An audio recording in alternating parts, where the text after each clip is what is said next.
नमस्कार, मैं हूं आपके साथ सुमित अवस्थी और आप देख रहे हैं अपना फेवरेट डिबेट शो हम तो पूछेंगे। वो शो जो आपके सवाल को, आपकी आवाज़ को, आपकी राय को जगह देता है और उसके आधार पर अपना पूरा प्रोग्राम का फ्लो तय करता है। आज भी एक ऐसा मुद्दा जिस पर इस वक्त पूरे देश में बड़ी बहस छिड़ी हुई है। मैं इस डिबेट में जाऊं, इस कार्यक्रम की शुरुआत करूं, सबसे पहले अपनी तरफ से ये बात बहुत साफ कर देना चाहता हूं कि हम आज फिर आमिर खान के मुद्दे पर चर्चा करने वाले हैं।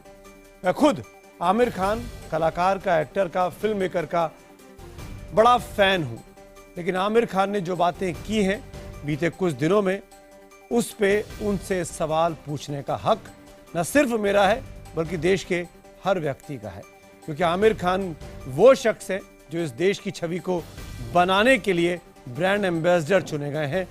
आमिर खान वो शख्स हैं जो सत्यमेव जैसा प्रोग्राम लेकर आते हैं जो समाज को बदलने की बात करता है। इसीलिए आमिर खान, जिसकी लगभग पूरा हिंदुस्तान जिसका फैन है, उन आमिर खान से हम भारतीय होने के नाते, पत्रकार होने के नाते कुछ कड़वे और कठिन सवाल पूछेंगे उन्हीं के बयानों के आधार पर। और इसीलिए आज हम कहते हैं कि आमिर खान, तुमको माफ़ी इस देश से मांगनी चाहिए। क्यों हम कह रहे हैं ये मैं अगले कुछ मिनटों में आपको समझाता हूं कि आमिर खान क्यों उनको इस देश से माफ़ी इस वक्त मांगनी चाहिए। #say-sorry आमिर क्यों नहीं, इस वक्त देश में बहस होनी चाहिए। आमिर ने आज 2 दिनों के बाद परसों के अपने बयान पर चुप्पी तोड़ी और एक सख्त बयान आमिर खान का आज सामने आया। आमिर खान उस सख्त बयान में अपने परसों के यानी 23 तारीख के इंडियन एक्सप्रेस के कार्यक्रम में दिए गए बयान पर कायम है। आमिर डटे हैं, लेकिन सरकार और बीजेपी उन पर यह आरोप लगा रही है, आमिर खान के विरोधी, चाहे वो राजनीतिक हो चाहे वो गैर राजनीतिक हो, वो उन पर यह आरोप लगा रहे हैं कि उन्होंने देश का दिल दुखाया है, उन्होंने और ज्यादा डर का माहौल देश में पैदा किया है। आमिर ने 23 तारीख के पहले, करीब 12 दिन पहले, 11 तारीख को एक बड़े टीवी चैनल पे एक बड़े पत्रकार को एक बड़ा सा इंटरव्यू दिया था, जब उन्होंने इस देश में सकारात्मक माहौल होने की बात की थी। महज 12 दिन पहले 11 नवंबर को वो इंटरव्यू टेलीकास्ट हुआ है। 23 नवंबर को आमिर खान कहते हैं कि देश का माहौल बिगड़ रहा है, उनको डर लगता है, उनके देश से छोड़ के जाने के लिए उनकी बीवी उनको सलाह देती है। आमिर खान ने आज अपने 23 तारीख के बयान को सही ठहराया है। इसीलिए आमिर खान से हम ये पूछना चाहते हैं कि 23 तारीख के बयान के साथ तो आप खड़े हैं, लेकिन 11 नवंबर को जो इंटरव्यू आपका टेलीकास्ट हुआ उसके बारे में आपकी राय क्या है? इन 12 दिनों में इस देश में ऐसा क्या घट गया कि आमिर खान को लगता है कि सकारात्मक वाला माहौल अब हताशा में तब्दील हो गया है? इसीलिए आमिर खान, आपको इस देश से माफी मांगनी चाहिए, नहीं तो अपनी तस्वीर, अपनी बातों को स्पष्ट करना चाहिए कि 11 नवंबर और 23 नवंबर के बीच में क्या हुआ। क्या इस देश में कोई बाबरी मस्जिद जैसी घटना घटी? क्या इस देश में दादरी जैसी घटना घटी? क्या इस देश में मुजफ्फरपुर जैसे दंगे हुए, मुजफ्फरनगर जैसे दंगे हुए? आखिर क्या हुआ कि आमिर खान को इतना बड़ा बयान महज 12 दिन के अंदर बिल्कुल उल्टा करना पड़ा, बिल्कुल यू टर्न करना पड़ा? पहले ये रिपोर्ट देखिए जिसमें आज का बयान, 23 तारीख का बयान और 11 तारीख का इंटरव्यू सब सामने है। आप खुद तय करिए कि आमिर खान से इस देश को माफी की उम्मीद क्यों नहीं होनी चाहिए। हम तो पूछेंगे में बड़ी बहस, माफी मांगो आमिर। मैं पहले ये साफ करना चाहता हूँ कि ना ही मेरी पत्नी और ना ही मेरा इस देश को छोड़कर जाने का कोई इरादा है। ना मैंने पहले कभी ऐसा सोचा और ना ही भविष्य में ऐसा कुछ होने वाला है। जो भी ऐसा कह रहा है उसने मेरा इंटरव्यू नहीं देखा, या फिर जो भी मैंने कहा उसे तोड़ा मरोड़ा गया। भारत मेरा देश है, मैं इसे प्यार करता हूँ। मैं भाग्यशाली हूँ कि मैं यहाँ पैदा हुआ, यहाँ रहता हूँ। मैं हर उस बात पर कायम हूँ जो मैंने इंटरव्यू में कहा था। वो सभी लोग जो मुझे राष्ट्र विरोधी कह रहे हैं, उनसे मेरा कहना है कि मुझे भारतीय होने पर गर्व है और मुझे ऐसा कहने के लिए किसी की इजाजत या सहमति नहीं चाहिए। यह आमिर खान का ताजा बयान था। असहिष्णुता पर अपने दिए बयान का विरोध कर रहे लोगों को आमिर ने सख्त जवाब दिया है इस बयान में, लेकिन उन्होंने अभी भी इस बात का जवाब नहीं दिया कि आखिर कुछ दिनों पहले जो भारत उन्हें सहिष्णु नजर आ रहा था, आखिर वो महज कुछ दिनों में असहिष्णु कैसे हो गया? 23 नवंबर को आमिर खान ने दिल्ली में रामनाथ गोयनका अवार्ड के दौरान असहिष्णुता पर काफी कुछ कहा, लेकिन उससे कुछ दिन पहले 11 नवंबर को आमिर खान का दृष्टिकोण देश और सरकार को लेकर बेहद सकारात्मक था। आप सुनिए वो दोनों बयान। I also feel that there is a sense of insecurity, there is a sense of fear, there is a sense of more than there was earlier. Yeah, I think in the last maybe 6 months, 8 months, there has been a growing sense of despondency, I would say. I mean, when I sit at home and talk to Kiran, you know, Kiran and I have lived all our lives in India. For the first time, Kiran says, should we move out of India? Now, that's a disastrous and very big statement for Kiran to make to me. She fears for her child, she fears for, you know, what the atmosphere around us will be. She feels scared to open the newspapers every day. I have a lot of hope. I feel that as Indians, we are open to change. We are open to ideas. There is a lot of positivity right now. So I have a lot of hope as well. You have a view on Mr. Modi? I'm not so, especially in the last 1 year, I have not been so in touch with politics and I have not really studied what's going on. What I would look forward to, what I read in the papers, because I think Mr. Modi has come into power with the promise of inclusion. And that is something that we all look to him. Sabka saath, sabka vikas, as he says. That's what we look to him for as a Prime Minister. सवाल यह है कि आखिर आमिर के लिए महज कुछ ही दिनों में देश की परिस्थितियां क्यों और कैसे बदल गईं? अपने ताजा बयान में आमिर खान ने इसका कोई जवाब नहीं दिया। उन्होंने नहीं बताया कि आखिर 11 नवंबर से 23 नवंबर के बीच ऐसा क्या हो गया जिसकी वजह से उन्हें अपनी पत्नी से हुई बातचीत को सार्वजनिक मंच पर रखना पड़ गया। जिससे उन्होंने बात कही, अरुण जेटली बैठे हुए थे, मैं बैठा हुआ था, रूडी बैठे हुए थे, हमने शांति से सुना। तो अगर देश के बड़े मंत्री उनकी बात शांति से सुन सकते हैं, यही इस बात का प्रमाण है हम कितने सहिष्णु हैं। ऐसे में हम तो पूछेंगे, क्या आमिर खान को अपने बयान पर देश से माफी मांगनी चाहिए? और आमिर खान की ये माफी देश के लिए इसलिए भी जरूरी है क्योंकि आमिर खान आधी बात रख रहे हैं, आधी बात को लेकर अपनी बात को सच साबित करने की कोशिश कर रहे हैं। इसीलिए हमारा आज का एसएमएस का सवाल भी यही है कि क्या आमिर खान को अपने बयान पर देश से माफी मांगनी चाहिए? अगर आपको लगता है हाँ माफी मांगनी चाहिए तो IBN7 स्पेस देकर वाई लिखिए और नहीं के लिए IBN7 स्पेस देकर एन लिखिए। अपनी राय हमें 51818 पर एसएमएस करें, #HTP और #say sorry आमिर के साथ भी आप जुड़ सकते हैं और अपनी राय हम तक पहुंचा सकते हैं। IBN खबर के फेसबुक पेज के जरिए भी आप अपनी राय हम तक पहुंचाइए। इस कार्यक्रम के दौरान हम लगातार आपकी राय को जरूर शुमार करने की कोशिश करते रहेंगे, स्क्रीन पर दिखाते रहेंगे। बड़ी चर्चा के लिए बड़े चेहरे जो इस वक्त मेरे साथ जुड़ रहे हैं, भारतीय जनता पार्टी के प्रवक्ता नलिन कोहली, कांग्रेस की प्रवक्ता प्रियंका चतुर्वेदी, जाने माने फिल्म अभिनेता मुकेश खन्ना, काउंसिलर्स के मैनेजिंग पार्टनर और जाने माने कॉलमिस्ट सुहेल सेठ साहब मेरे साथ हैं, लेखक और निर्देशक आमिर रजा हुसैन साहब मेरे साथ जुड़ रहे हैं, मशहूर नाटककार भी हैं, और अंजुमन मिनहाज रसूल के अध्यक्ष सैयद अतर हुसैन दहलवी साहब यहां पर स्टूडियो में हैं। 45 सेकंड ओपनिंग रिमार्क्स को लेकर और फिर मैं डिबेट की शुरुआत करता हूं। सबसे पहले हुसैन साहब, मैं आपसे पूछना चाहूंगा, आमिर रजा हुसैन साहब, क्या आमिर खान ने सही तस्वीर रखी है आज के अपने बयान को स्टैंड करते हुए, 23 तारीख वाले बयान को स्टैंड करते हुए? क्या आमिर खान को 11 नवंबर को जो उन्होंने इंटरव्यू दिया शेखर गुप्ता को, उसके बारे में कुछ साफ नहीं करना चाहिए था?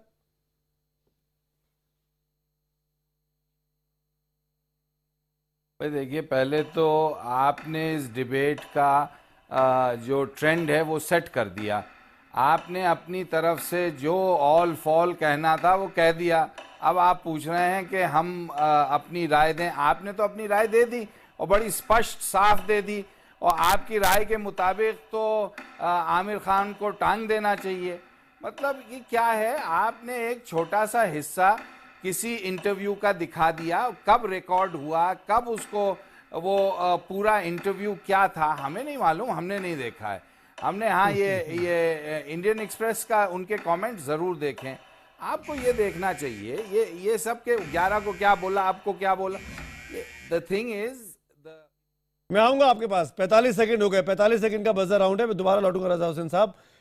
मुकेश खन्ना जी, मैं आपसे पूछना चाहता हूं, हम लोग कुछ ज्यादा एक्टिव हो गए, मैंने लाइन तय कर दी है इस देश की। क्या सुमित अवस्थी इस देश को चला रहे हैं जो रजा हुसैन साहब कह रहे हैं? और मेरा सवाल तो वो सीधा सा है, क्या आमिर खान ने 2 बातें नहीं की 12 दिन के अंदर? क्या आमिर खान को 2 अलग अलग बातों के लिए देश के सामने माफी नहीं मांगनी चाहिए? मुकेश खन्ना। देखिए, अगर आप जो कुछ भी कह रहे हैं, मैं आमिर रजा साहब की बात को मैं गौर नहीं करूंगा। अगर आप सही कह रहे हैं तो ये बात जो आमिर खान ने करी है वो ठीक नहीं करी है। अगर आप कहते हैं कि 11 दिन के अंदर अगर सडनली माहौल उनको नजर आया, तो कोई माहौल नहीं बदला है। ये सिर्फ वो उस लहर में ये भी शामिल हो गए हैं जो पिछले 14 महीनों से चल रही है। सब लोग सिर्फ अपोजिशन के लिए वर्ड्स ढूंढते हैं, कभी बीफ वर्ड आ जाता है, कभी सांप्रदायिकता आ जाती है, और आज जो है वो इंटॉलरेंस वर्ड सडनली कहीं से कॉइंड हो गया है। मैं बम्बई में पैदा हूं, बम्बई में बड़ा हूं, मैंने आज तक कोई नई बात नहीं देखी जो पिछले 60 सालों में नहीं हो रही जी। चाहे वो मुंबई के दंगे हों, चाहे वो मुजफ्फरनगर के हों, चाहे वो सिखों के। मुकेश जी, मैं लौटूंगा। 45 सेकंड हो गए, 45 सेकंड की डेडलाइन है। मैं उसके बाद सबके पास दोबारा आऊंगा, एक बार 45 सेकंड सबसे बात कर लूं। दहलवी साहब, मैं आपसे पूछूंगा, आमिर खान 2 बातें कर रहे थे कि नहीं, 11 तारीख और 23 तारीख, और 25 तारीख को वो 23 तारीख के बयान पर सफाई देते हैं, लेकिन 11 तारीख की बात पर कुछ भी राय नहीं देते। आमिर खान ठीक कर रहे हैं? दहलवी साहब, देखिए, दोनों इंटरव्यू हमने यहाँ सुने। उन्होंने कहा पिछले 1 साल से मैं प्राइम मिनिस्टर के टच में नहीं हूँ, लेकिन उन्हें सबका साथ सबका विकास जो है उस पर उनको कायम रहना चाहिए। खाली मामला आमिर खान का नहीं है, मामला त्रिपुरा और आसाम के गवर्नर्स का भी है, जो 18 करोड़ लोगों को पाकिस्तान भेजने का मशवरा देते हैं। खाली उनका मुद्दा नहीं, मामला अनुपम खेर का भी होना चाहिए। जब सरहद पर कर्नल और शहीद मारे जा रहे हैं, उनकी सांसद पत्नी पाकिस्तान के टीवी सीरियलों को प्रमोशन करती हैं। इसलिए आमिर खान ने जो कहा वो मेरा पक्ष नहीं हो सकता, ना भारतीय मुसलमानों का पक्ष है। न मैं उनके साथ हूँ जो डर के इस मुल्क को छोड़ना चाहते हैं, न उनके साथ हूँ जो इस मुल्क से मुझको भगाना चाहते हैं। भारत मेरा और मैं भारत के लिए हूँ, और भारत की तकदीर का हर फैसला मेरे बगैर अधूरा है। और जो हमारे मिनिस्टर साहब ने कहा कि जनता देखेगी, आप ज़्यादा यही तो कह सकते हैं पिक्चर्स ना देखें, ये कोई मुद्दा नहीं है, यही ऐसा नहीं सुनता है। चलिए, असहिष्णुता है आपको लगता है। सुहेल सेठ, मैं आपकी राय जानना चाहूंगा। आपके ट्वीट्स हमने कल दिन भर पढ़े, क्या आमिर खान ने आधी बात साफ की है? आधी बात और साफ करने की जरूरत है उनको? देखिए, मेरा यहाँ एक लॉजिकल वक्तव्य है। उन्होंने क्लैरिफाई कर दिए, दैट्स इनफ। ये बार बार एक आदमी के पीछे पड़ना या किसी के पीछे भी पड़ना, उन्होंने अपोलोजाइज किया ना करना वो तो उनकी पर्सनल डिसीजन है, ना तो आप डिसाइड कर सकते हैं ना मैं। मेरे ख्याल में आज जो उनका क्लैरिफिकेटरी कमेंट आया है वो 2 चीजें स्थापित करता है। Number 1, he is wedded to India. Number 2, he doesn't want to leave India. अब the debate should end. एक जो आपने पहले मुद्दा उठाया वो बहुत ही इंपॉर्टेंट है कि क्या जो डेवलपमेंट हमारे देश में हो रही है, जो उन्नति हो रही है, हम उस सब चीजों को एक तरफ रख के सिर्फ इंटॉलरेंस का एक हवा हम लोग ने फैला दिया है, और इस बहती गंगा में। मैं आऊंगा। सुहेल जी, 45 सेकंड हो गए, मैं लौटता हूं। प्रियंका चतुर्वेदी, आमिर खान की 2 बातें 11 नवंबर और 23 नवंबर, मैं आपकी राय 11 नवंबर के बारे में पूछना चाहूंगा। क्या आमिर खान ठीक बोल रहे थे? सकारात्मक माहौल है इस देश में, सबका साथ सबका विकास हो रहा है? नहीं, 11 नवंबर को जो उन्होंने कहा है, उन्होंने बहुत स्पष्ट तरीके से कहा है कि उन्होंने नरेंद्र मोदी जी का काम नहीं देखा है, पर क्योंकि उन्होंने सबका साथ सबका विकास की बात की है, वो होप करते हैं कि उस पर टिके रहेंगे, मुद्दे पे टिके रहेंगे।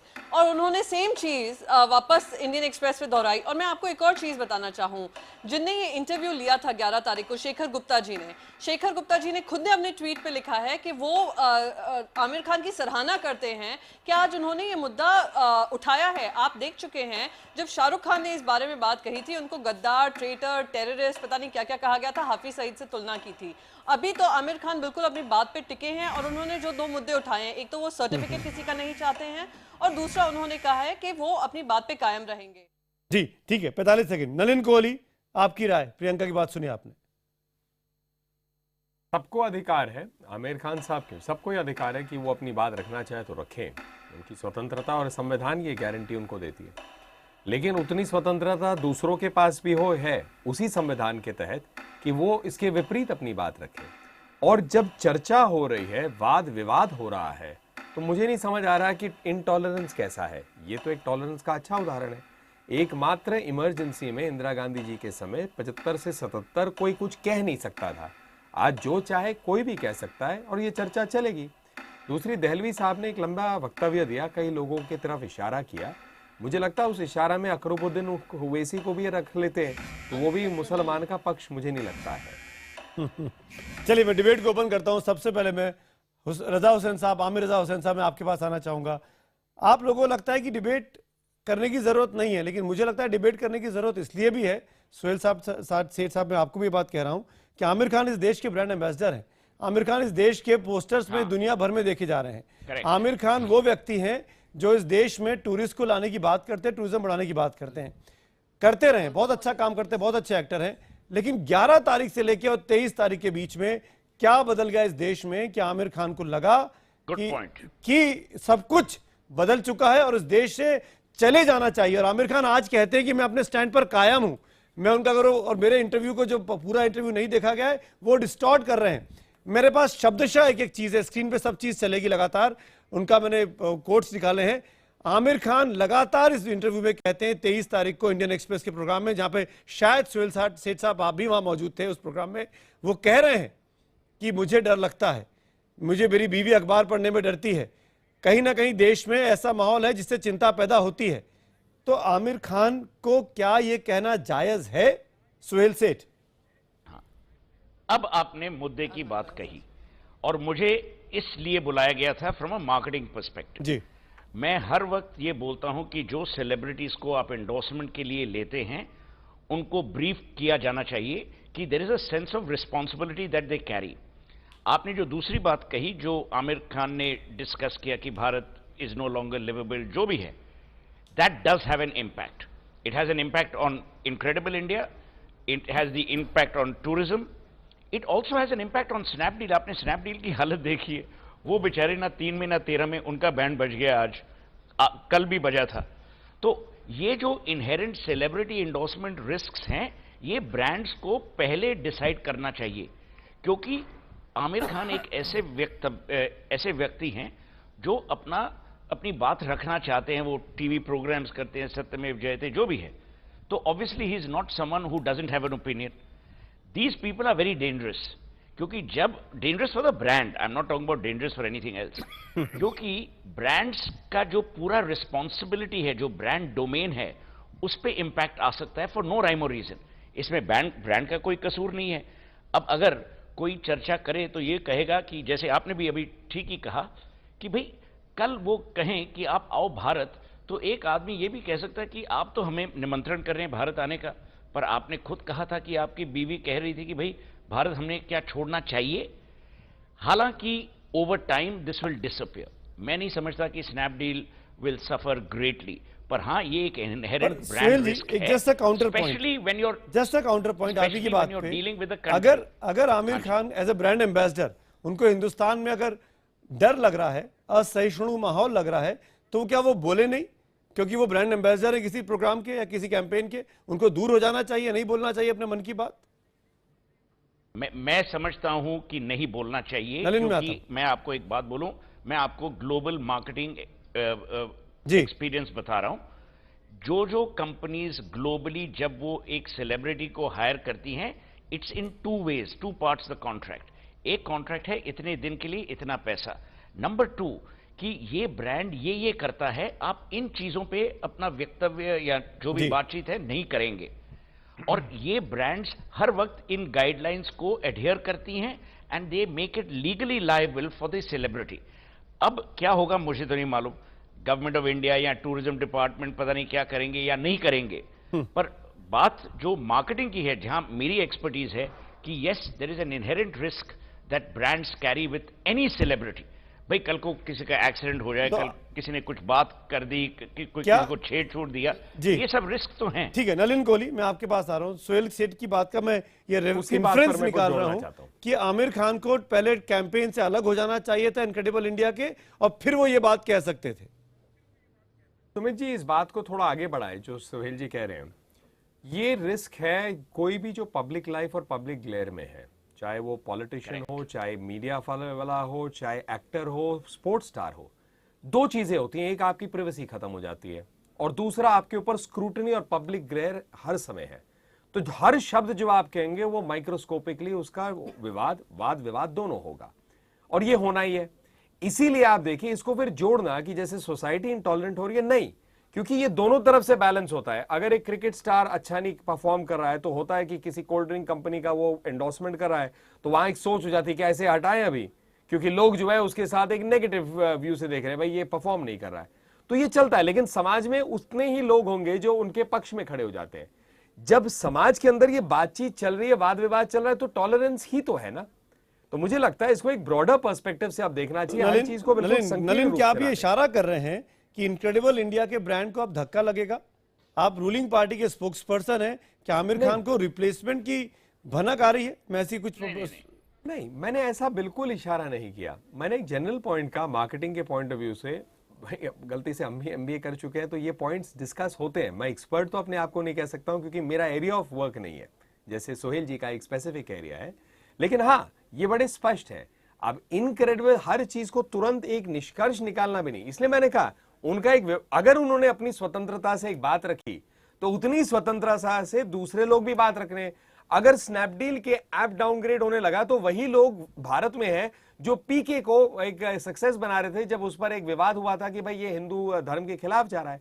तो ये तो सोसाइटी कर रही है ना, इसको ना तो राजनीतिकरण रूप से देखना चाहिए, ना ही इसको इस रूप से देखना चाहिए। ऐसा नहीं होना चाहिए। समाज में दोनों चलते रहेंगे साथ साथ। नलिन, मैं ना सुहेल साहब और आप दोनों की बात वो बिजनेस और सरकार का व्यू है, मैं उस पर बात नहीं करना चाहता। इस देश में ऐसा हुआ कि मुंबई के अंदर जब पैडा रोड बनाया जा रहा था तो हिंदुस्तान की मशहूर, बल्कि दुनिया की मशहूर आवाज़ लता मंगेशकर और आशा भोसले ने कहा था कि अगर कांग्रेस की सरकार ने पैदार रोड फ्लाईओवर बनाया तो हम भारत छोड़ देंगे। भारत नहीं, सुनिए सुहेल साहब सुनिए, मेरा कहना ये बिजनेस स्नैपडील क्या करे, इनक्रेडिबल इंडिया क्या करे, मुझको नहीं है। माननीय प्रधानमंत्री ने देश को एक बात सिखाई है, मन की बात। इसलिए वो मन की बात करने के लिए अगर अमेरिका जाते हैं, वो कहते हैं कि हाँ देश अब तक लुटेरों के हाथ में था, कोई बात नहीं, हम सहनशीलता के साथ सुन लेते हैं।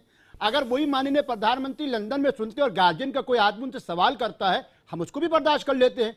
इसी तरीके से एक मशहूर फिल्म अभिनेता ने एक कहा, याकूब मेमन के ऊपर एक टिप्पणी दी, लेकिन उनके बाप ज्यादा सहनशीलता रखते थे, उन्होंने कहा नहीं मेरे बेटे से गलती हो गई। सवाल यह है कि दो चीजों का मापदंड नहीं होना चाहिए। मैं आमिर के बयान के साथ नहीं हूं, मैं फिर कहता हूं कि मैं डर के सुहेल हो, नलिन हो या अवस्थी साहब हो, ये सुमित, हम में से किसी को ये नहीं कि हम देश छोड़ के जाएंगे, परंतु जो माहौल बन रहा है उस माहौल के लिए प्रधानमंत्री जो कह चुके हैं कि 12 बजे भी जरूरत पड़े मेरा दरवाजा खटखटाओ, उन माननीय प्रधानमंत्री को आगे कहना चाहिए कि मुनव्वर राना को जिस तरीके से मैंने बुलाया था, मैं सबसे कह रहा हूं कि ये देश ना तो ओवैसी से चल सकता है, ना आदित्यनाथ से, ना आचार्य गवर्नर से, मुझसे। नलिन गोली जवाब दीजिए। फिर आपने कई बातें रखी टॉलरेंस को लेके और बहुत एक बड़ा एक विचार रखा है, उस विचार को और थोड़ा मजबूत कर दीजिए। जो प्रश्न मैंने पिछले भाग में पूछा था, कह दीजिए ना कि आप अकरूबुद्दीन ओवैसी के मैंने कहा सर, आपने सुना नहीं ना ओवैसी नहीं को कहा? मैंने सुना नहीं, क्योंकि आपने बीच में बोला होगा ना। अगर आपने कहा तो मैं उसको भी तो वेलकम ही कर रहा हूं कि अच्छी बात है। तो इसीलिए मैं कह रहा हूं ना, बैलेंस जो है, आप जो इस बात की कह रहे हैं बैलेंस, उसी बात को अब मैं आगे ले जाता हूं प्रधानमंत्री तक जी। हर चीज को किस समाज में, किस घर के अंदर में नहीं कि अलग अलग विचार नहीं आएंगे, और हर चीज के लिए क्या प्रधानमंत्री जी को हम लोग बोलेंगे कि नहीं आप हर बार एक ही बात कहिए, नहीं भारत टॉलरेंट है। भारत अगर टॉलरेंट नहीं होता तो क्या ये वाद विवाद होता? क्या पाकिस्तान में संभव है? असंभव है। इसीलिए मैं आपसे कह रहा हूं कि ये देश में ये चलेगा, कुछ लोग एक विचार रखेंगे, दूसरा रखेंगे, लेकिन सरकार क्या किसी एक विचार को लेकर दूसरे विचार को रोक रही है? नहीं। आमिर खान एक जगह कहते हैं कि सकारात्मक देश में माहौल है और फिर कहते हैं हताशा का माहौल है। आपको हताशा वाला बयान अच्छा लगता है, सकारात्मक वाला अच्छा नहीं लगता है? और आपने कहा कि आमिर खान ने उसी इंटरव्यू में कहा कि वो 1 साल से पॉलिटिक्स से दूर रहे हैं। इस 1 साल में कम से कम 2 या 3 ओकेजन ऐसे आए हैं जहां वो मिले हैं प्रधानमंत्री से। सुमित जी नहीं सुमित जी, ऐसा है, आपने पूरी डिबेट इससे शुरुआत की कि आमिर खान को माफी मांगनी चाहिए। बिल्कुल, मैं आज भी कह रहा हूं, मैं अभी भी कह रहा हूं। नहीं एक मिनट सुमित जी, सुनने का भी वो रखिए। आपने अभी मेरे बोलने से पहले आपने ये डिसाइड कर लिया कि मैं उनके 11 तारीख के मैंने उनके उस बयान को कंसिडर नहीं किया है, मैं उनके ये रीसेंट बयान को कंसिडर कर रही हूं। अपने पिछले आंसर में बोला, आपने जज कर लिया कि मैं, आपने पिछले आंसर में बोला, मैंने कुछ नहीं कहा, मैंने बस यही कहा। अब मैं फिर से रिपीट करती हूँ, वो 45 सेकंड में मैंने क्या कहा। उन्होंने ये कहा कि हम चाहते हैं कि नरेंद्र मोदी जी ने जब सबका साथ सबका विकास की बात कही है उस एजेंडा पे टिके रहें।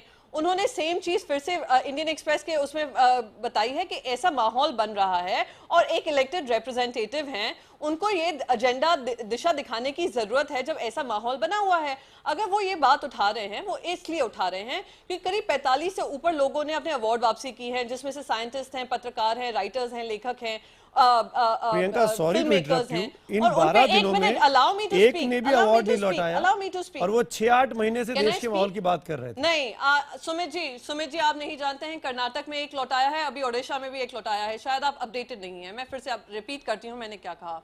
उन्होंने इस बात के लिए कहा कि अगर कोई प्रोटेस्ट कर रहा है अपनी अवार्ड वापस कर मैं उनसे सहमत हूं, क्योंकि अगर इस तरीके का माहौल बन रहा है, जो इलेक्टेड रिप्रेजेंटेटिव्स हैं उनको ध्यान देना चाहिए। ऐसा यही तो मैं बोल रहा हूं, ये बात तो 11 नवंबर को क्यों नहीं बोल सकते? मैं फिर से रिपीट करें, 11 नवंबर क्योंकि को उन्होंने ये कहा है। करना चाहता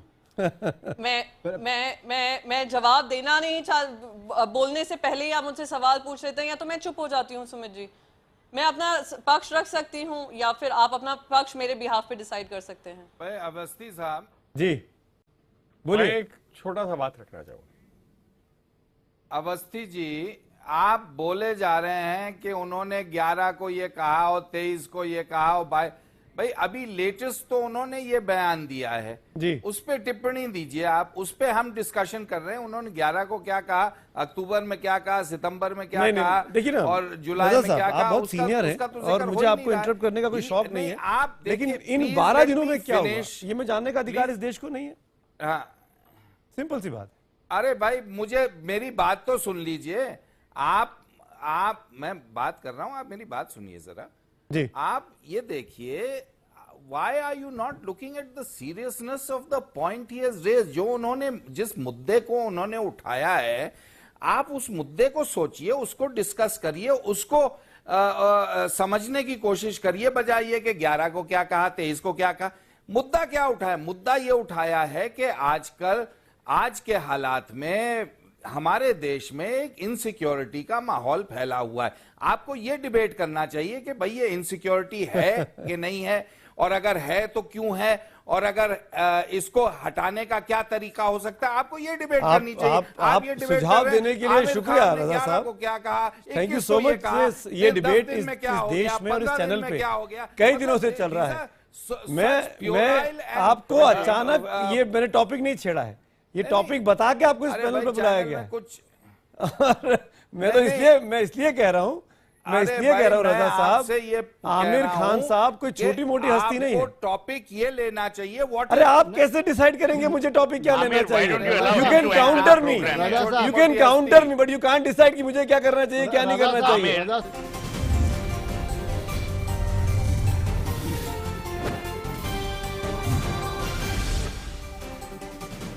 एक बार फिर आपका स्वागत है। हमारा एसएमएस पोल लगातार चल रहा है कि क्या आमिर खान को इस देश से माफी मांगनी चाहिए। आप लगातार एसएमएस के जरिए अपनी राय हम तक पहुंचा सकते हैं। इस बीच मैं वो आमिर खान के 3 बयान सुनाना चाहूंगा जिसको लेकर मुझ पर सवाल खड़े किए जा रहे हैं कि ये डिबेट हम इन बयानों पर क्यों कर रहे हैं, हम असहिष्णु माहौल पर क्यों नहीं कर रहे हैं। आमिर रजा हुसैन साहब लगातार मेरे साथ मौजूद हैं। पहले वो 3 बयान, एक आज का जो उन्होंने कहा कि वो 23 तारीख यानी परसों के बयान पर कायम है, और एक बयान 11 नवंबर का यानी हाल के बीते 15 दिनों के। ये 3 बयान आमिर खान के आपके सामने। फिर डिबेट की शुरुआत करता हूं। जो भी मैंने कहा उसे तोड़ा मरोड़ा गया। भारत मेरा देश है, मैं इसे प्यार करता हूँ। मैं भाग्यशाली हूँ कि मैं यहाँ पैदा हुआ, यहाँ रहता हूँ। मैं हर उस बात पर कायम हूँ जो मैंने इंटरव्यू में कहा था। वो सभी लोग जो मुझे राष्ट्र विरोधी कह रहे हैं, उनसे मेरा कहना है कि मुझे भारतीय होने पर गर्व है और मुझे ऐसा कहने के लिए किसी की इजाजत या सहमति नहीं चाहिए। You know what the atmosphere around us will be. She feels scared to open the newspapers every day. So that does indicate that there is a sense of growing disquiet. It's a sense of growing despondency. Apart from alarm, there's one part of it is alarm. There's another part you feel depressed. You know, you feel low. You feel you know, why is this happening? So that sense does exist in me, to be quite honest. I have a lot of hope. I feel that as Indians we are open to change. We are open to ideas. There is a lot of positivity right now. So I have a lot of hope as well. You have a view on Mr. Modi? I'm not so, especially in the last 1 year, I've not been so in touch with politics, and I've not really studied what's going on. What I would look forward to, what I read in the papers, because I think Mr. Modi has come into power with the promise of inclusion, and that is something that we all look to him. Sabka saath, sabka vikas, as he said. That's what we look to him for as a Prime Minister. सुना आपने आमिर रजा हुसैन साहब, मैं माफ़ी के साथ आप मेरे बात को काउंटर कर सकते हैं, लेकिन मुझे भी अधिकार है कि मैं किस चीज़ पर डिबेट करूं या ना करूं। महंगाई पे करूं, दाल पे करूं, राहुल गांधी के आज के बेंगलोर में जो कुछ हुआ उस पर करूं, या आमिर खान के इन बयानों पर करूं। हम सबको पता था हम किस पे डिबेट कर रहे हैं। मैं सॉरी, इससे आगे बढ़ता हूं। मुकेश खन्ना साहब, मैं आपसे पूछना चाहूंगा। बताइए, आप नहीं जरूर करिए। बोलिए आप। चलिए रजा साहब, करिए। मुझे ये बताइए कि इसमें कॉन्ट्रडिक्शन क्या लग रहा है आपको? आपको नहीं लगा? मैं दोबारा सुनवाऊं? कॉन्ट्रडिक्शन क्या लग रहा है? आमिर रजा हुसैन साहब, मैं दोबारा सुनवा देता हूं। मैं बताता हूं क्या कॉन्ट्रडिक्शन है। मैं बताता हूं ना, मैं बता देता हूं। आपकी हो सकता है कि आपको, कई लोगों को, दर्शकों को भी समझ में ना आया हो। 11 नवंबर को आमिर खान स्पेसिफिकली कहते हैं, 11 नवंबर 2015 को टेलीकास्ट हुआ ये इंटरव्यू। मैं ये मानने को तैयार हूं कि इंटरव्यू रिकॉर्ड 1, 2, 3, 4, 5 दिन पहले हुआ होगा, ये भी मानने को तैयार हूं। इस इंटरव्यू में बाकायदा पूछने पर नरेंद्र मोदी जी के नाम की, 2 हफ्ते पहले हुआ होगा, 1 महीने पहले हुआ होगा, या आपको 6 महीने पहले ले जाइए, आप 1 साल पहले ले जाइए, आप 2014 के पहले ले जाइए। कहां जा रहे हैं रजा हुसैन साहब? Discussion only on the format of the program. Why don't you just continue with the program? Amir Raza Hussain is not the anchor. You're the anchor. You take the call and let's continue. Decide that an anchor. Keval will go to the debate and the panelists will decide. Give Amir a separate show. He's a very good television person. Give him a separate show. Yes, I agree with you. Suhail सेठ, चलिए मैं पंचों की राय मानता हूँ। Suhail, you know, Aamir साहब, सुहेल साहब, मैं इंडिविजुअल डायलॉग में नहीं जाते हैं। मुकेश खन्ना, मैं आप ही के पास आ रहा था। आमिर या मुकेश खन्ना साहब, आमिर खान साहब, बार बार कहा जा रहा है कि अपनी फिल्म को लेकर वो प्रोपेगेंडा कर रहे हैं, प्रचार कर रहे हैं, नई फिल्म आने वाली है, दंगल का प्रमोशन इस बहाने से चल रहा है। लेकिन मेरा एक काउंटर सवाल आपसे ही है, क्यों आमिर खान अपने मन की बात, अगर उनको लगता है कि देश में असहिष्णु माहौल है, तो वो नहीं कह सकते? देखिए, मुझे हैरानी जो सबसे बड़ी बात को लेकर ये हो रही है कि आमिर खान जैसे रिस्पॉन्सिबल एक्टर, जिन्होंने सत्यमेव जयते जैसे इतने बड़े प्रोग्राम को इतना बड़ा आयाम तक पहुंचाया कि जिससे लगा कि देश में एक आदमी है जो देश के बारे में सोचता है, आज सडनली ये कहता है कि भाई मैं 1 साल से पॉलिटिक्स में से नहीं जुड़ा हुआ हूं। वो आमिर खान जो हर टॉपिक पर सत्यमेव जयते में उसका सोल्यूशन भी ढूंढते हैं, वो अपनी बीवी की बात सुनकर ये फील करने लगे हैं कि देश में जो है वो असुरक्षा का माहौल है, या ये कहते हैं कि मैं पॉलिटिक्स से नहीं जुड़ा हुआ हूं तो मुझे नहीं पता कि पॉलिटिक्स में क्या हो रहा है। उसके ऊपर ये कहते हैं कि मुझे नहीं मालूम कि नरेंद्र मोदी जी के टच में नहीं हूं, मैं सिर्फ अखबारों में पढ़ता हूं। यानी आप अखबार से पढ़कर अपना दिमाग चलाते हैं, या आप सिर्फ बीवी की बात सुनकर चलाते हैं? आपके पास खुद का जजमेंट नहीं है कि बीवी ने अगर ये कहा है तो आप उसको काटिए, उनका फर्ज है बीवी को बताना, नहीं भाई यहाँ अच्छा माहौल है, मैं आज जहां तक पहुंचा हूं, मुझे भारत देश ने, आज कहते हैं कि मुझे भारत पर गर्व है, लेकिन भारतीय होने पर आप कहते हैं मैं देश छोड़ने को तैयार हूं, और ये नहीं कहते कि मैं तैयार हूं, मेरी बीवी तैयार है, बट इनडायरेक्टली आप बीवी की बात को सेकंड तो कर रहे हैं।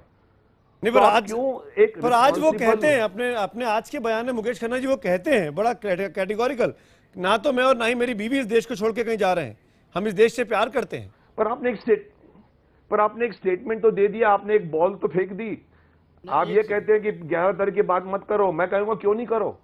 11, आप सही कह रहे हैं अमित अवस्थी जी की, अगर मैं कहता हूं कि अगर उन्होंने कहा है तो उसके बाद ये ढूंढना जरूरी है कि 11 दिन में क्या ये भी उस लहर में आ गए हैं जो पिछले 14 महीनों से मैं देख रहा हूं, जब से नरेंद्र मोदी जी आए तब से नई बातें ढूंढी जा रही है देश को बदनाम करने की। मुकेश खन्ना जी, आप कलाकार हैं और कलाकार को राजनीति से मतलब, मैं देखिए मेरा मानना ये है, नहीं क्यों नहीं होना चाहिए, मैं वहीं नहीं दिलवी साहब आप इस बात को कंप्लीट करिए। मेरा कहना कलाकार की अपनी राजनीति की सोच नहीं हो सकती? नहीं, कलाकार मैं कह रहा हूं कि मेरा कहना ये है कि भारत ने आपको पितामह भीष्म के तौर पे जाना, और वो तमाम दुनिया जानती है, सहनशीलता भारत की ये है कि महाभारत के सारे डायलॉग राही मासूम रजा ने लिखे थे। ये इस देश की आपसी ताना बाना है। मैं आमिर खान के मुद्दे पे जो सुहेल साहब ने मुद्दा उठाया था, मैं वहीं वापस आता हूं जो असल आज सुमित ने यहाँ बहस रखी है।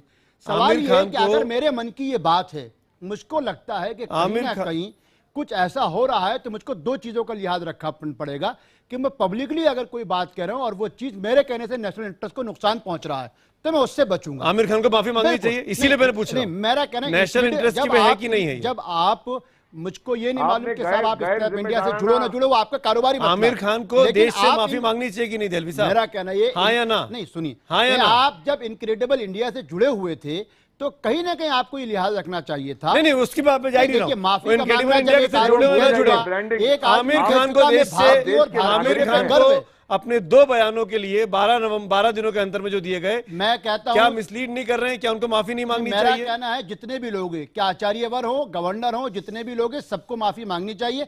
किसी एक व्यक्ति इंक्लूडिंग आमिर खान, ये इंक्लूडिंग आमिर खान, ये इंक्लूडिंग आमिर खान, इंक्लूडिंग आमिर खान जी, इंक्लूडिंग आमिर खान, सबको माफी मांगनी चाहिए। जिससे भी कहीं ना कहीं समाज को, देश को नुकसान पहुंचाओ, प्रियंका उसको चतुर्वेदी तो अपने पदों से इस्तीफा दे देना चाहिए।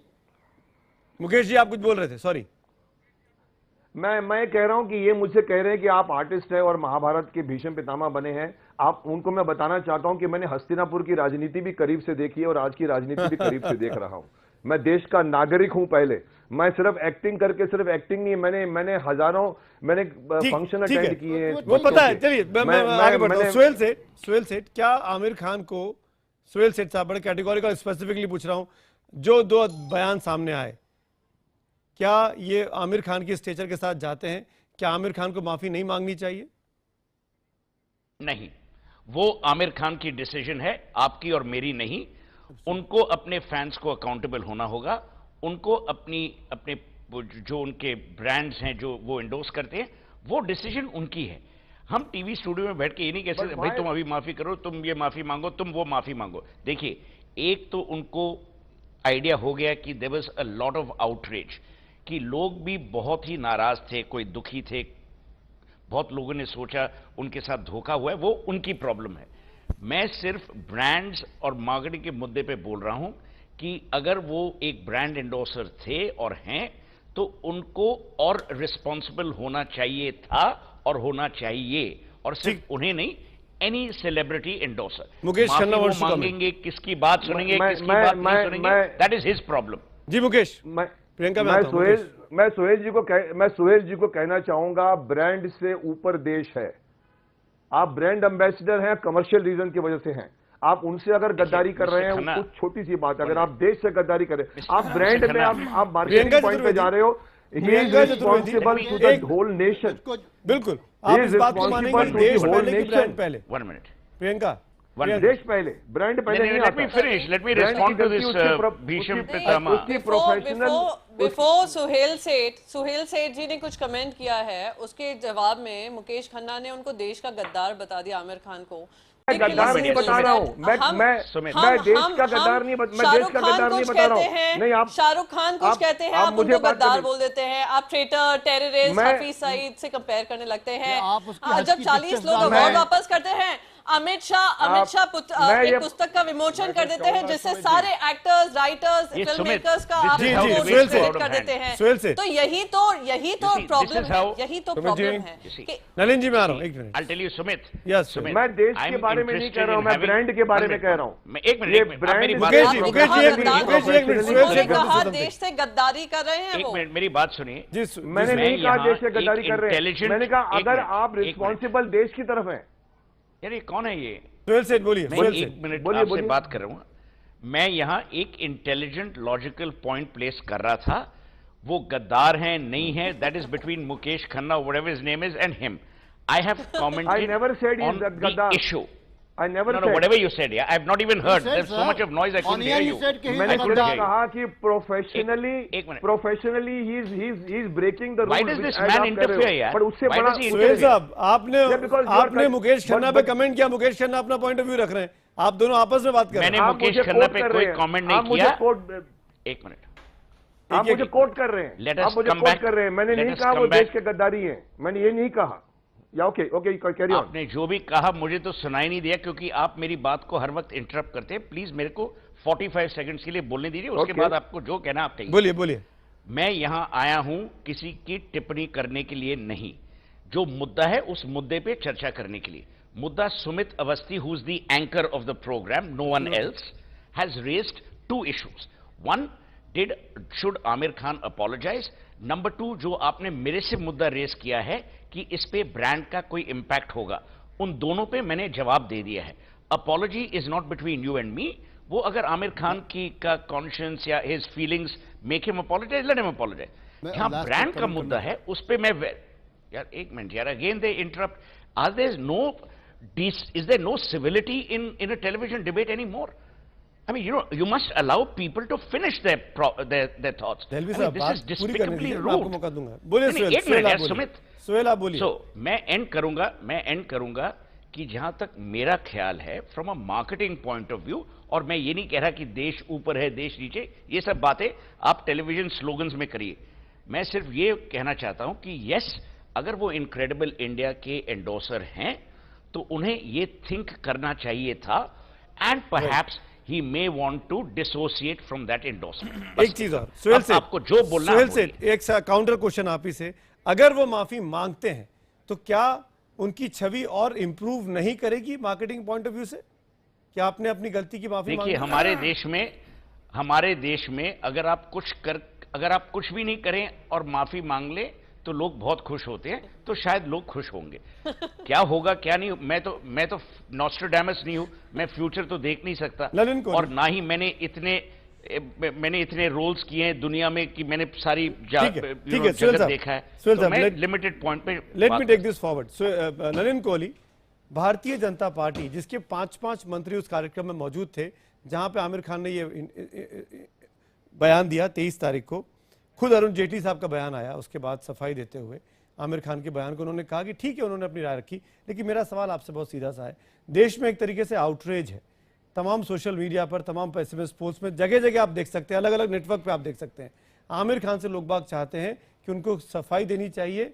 आज जब वो सफाई सामने आती है तो वो अपने परसों के बयान पे स्टैंड करते हैं।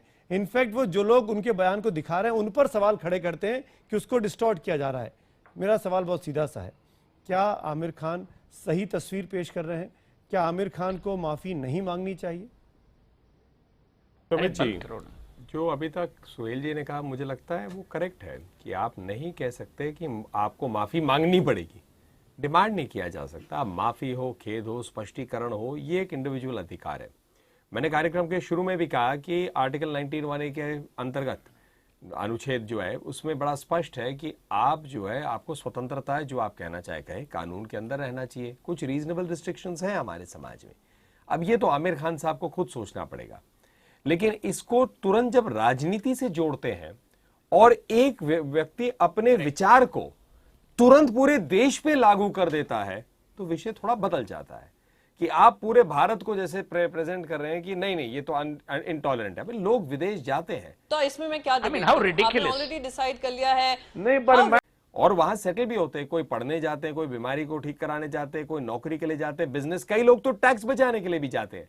उनका अधिकार है, जो जाए वो जाना चाहता है जा सकता है, कोई रोक थोड़ी ना है कि आपको संविधान परमिट नहीं करता।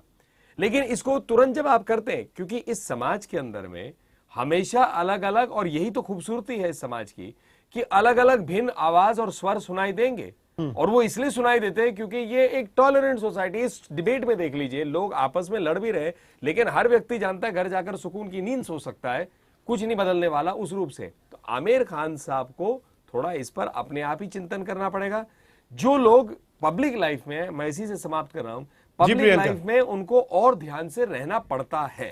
ठीक है, Priyanka Chaturvedi want to respond. नहीं, इंडिविजुअल को आत्मचिंतन करने की जरूरत है, ये इससे सभी वाकिफ होंगे या हामी भरेंगे शायद, पर क्या सरकार को आत्मचिंतन करने की जरूरत नहीं है कि अगर इतने लोग ये बात उठा रहे हैं तो उनको भी आत्मचिंतन करने की जरूरत है, रादर देन कन्फ्रंट करें। हर चीज में आप कन्फ्रंट करते हैं, पुस्तक निकाल देते हैं लोगों को डिस्क्रेडिट करने के लिए, उनको गद्दार कहा जाता है, उनसे कहा जाता है आबादी कम हो जाएगी अगर देश छोड़कर चले जाएं, और इस तरीके की बयानबाजी होती है। तो शायद आत्मचिंतन सरकार को भी करने की जरूरत है। नलिन, मैं इतना ही कहूंगा क्योंकि मैंने पहली बार छोड़ दिया था, अब 2 बार हो गया है। प्रियंका जी लगातार एक पॉइंट को ला रहे हैं, तो मुझे लगता है इस टॉलरेंस डिबेट में मणिशंकर अय्यर, सलमान खुर्शीद और अभी हाल ही हाल में शकील अहमद साहब के बयान हैं, और मोदी जी के लिए जो शब्द कांग्रेस पार्टी ने कई समय पे है, गंगू तेली लेटेस्ट है जो इलाहाबाद में इनके एनएसयूआई ने किया, घांची, इम्पोर्टेंट, शैतान, बंदर, ये शब्द मोदी जी के लिए कांग्रेस के वरिष्ठ से वरिष्ठ नेताओं ने, गुलाम नबी आजाद साहब सब हैं। तो इसीलिए मुझे लगता है वो कहते हैं ना, begin at home, charity begins at home. ये ज्ञान देना बड़ा साधारण और सरल है, लेकिन सरकार ने कुछ किया नहीं। एक ही बार इस देश में इंटॉलरेंस रहा जब श्रीमती इंदिरा गांधी जी के समय इमरजेंसी लगी, और ये डिबेट सोचा भी नहीं जा सकता था, पेपर ब्लैंक हो गए थे दूरदर्शन पे, उनके चाहने से ही जो होता था, बाकी सब जेल में थे। आज ऐसी स्थिति देश में नहीं है, और मुझे बड़ी खुशी है कि प्रियंका जी भी इस बात को रख सकते हैं। देश को फिर से चलाया उन्हीं ने, देश की जनता ही वापस उनको चुनकर लाई। ये भी आप ध्यान से ना वो रहिए। नहीं, तो प्रियंका, उसी देश की जनता ने नरेंद्र मोदी को प्राइम मिनिस्टर बनाया है। आप और कुछ कह नहीं सकते। मैं बताऊंगी, देश की लेकिन जनता आप ने वही खुश है, मुझ पर नहीं है, यही खूबसूरती भारत का। सरकार सबका साथ सबका विकास और गवर्नेंस के लिए बनाया, ना कि पेट्रियोटिज्म का सर्टिफिकेट सबके हाथ में कितने बिखर गए। मैं भी यही कहूंगी। नहीं, अगर इनटॉलरेंट सोसाइटी है, अरे हम सब साथ हैं, इनटॉलरेंस किसकी है सब दिख ही रहा है। किसकी है, कहां दिख रहा है प्रियंका? नहीं, आपको शायद नहीं दिख रहा होगा सुमित जी, पर हम सबको ही, सब लोग ही राहुल गांधी जी को तो कहां दिख रहा है बताइए ना। भी नहीं दिखा कि तो सवाल कर रहा हूं, शायद डिबेट नहीं होता, मैं सवाल कर रहा हूं आप। अवार्ड वापसी होती है तब शायद डिबेट नहीं होता होगा, नहीं होता है। जब एक कमेंट मैं करना चाहूंगा, एक कमेंट करना चाहूंगा मैं अवार्ड वापसी पे एक वाक्य कहूंगा। अमिताभ बच्चन जी ने भी कहा है, मैं अमिताभ बच्चन जी ने भी कुछ कमेंट किए, तब शायद नहीं लगता होगा। मैं कमेंट करना चाहूंगा, वही होता होगा जब आप लोगों को दर्द होता होगा। प्रियंका जी, अवार्ड वापसी पे एक ही बात कमेंट कर रहे हैं, साफ साफ बोलिए ना। भारत के राष्ट्रपति जी, और वो तो संविधान के प्रथम व्यक्ति हैं उस रूप से, he is the first citizen of the country, जब वो कहते हैं कि इस पर हमें सोचना चाहिए, तो मुझे लगता है उस संदेश को भी मन में रखना चाहिए। एक मिनट, मैं ये कहना चाहूंगा प्रियंका जी की बात को लेकर कि उनके मुंह से एक बात निकली है कि सरकार तो आपकी है। तो यही मनस्थिति में हमारा अपोजिशन जीता है कि सरकार मेरी नहीं है, इसलिए अपोज करो। यही मानसिकता से बाहर निकलिए आप लोग। सरकार आपकी नहीं है, देश आपका है। सरकार कोई भी चलावे, चाहे कांग्रेस हो, चाहे बीजेपी हो। नहीं, मैं गद्दार नहीं कहा। अरे गद्दार छोड़िए, मैं देश की बात कर रहा हूँ। सारे इलेक्टेड रिप्रेजेंटेटिव्स कह रहे हैं।